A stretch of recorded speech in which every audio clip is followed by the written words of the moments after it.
Abdulloh aka, haqiqiy do'st siz uchun qanaqa bo'ladi? Bilasizmi Jasurxon, hayot shunaqaki, bir xil bir tekis ketmaydi.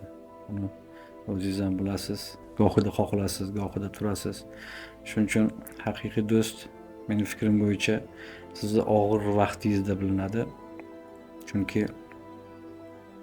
haqiqiy do'st sizni boringizga ham, yo'g'ingizga ham bir xil muomalada bo'ladigan yoki bo'lmasam sizni og'ir paytingizda ham, yengil vaqtingizda ham yoningizda tura oladigan yoki sizni yutuqlaringizga chin ko'ngildan, haqiqiy ma'noda chin ko'ngildan xursand bo'la oladigan insongina haqiqiy do'st bo'la oladi.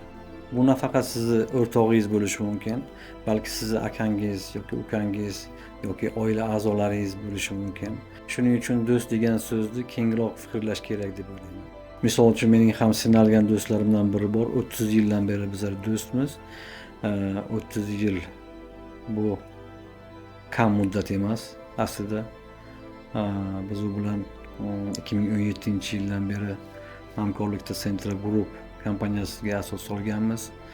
Yaxshi niyat bilan umrimizni oxirigacha ishlaymiz deb niyat qilganmiz. Xudo xolasa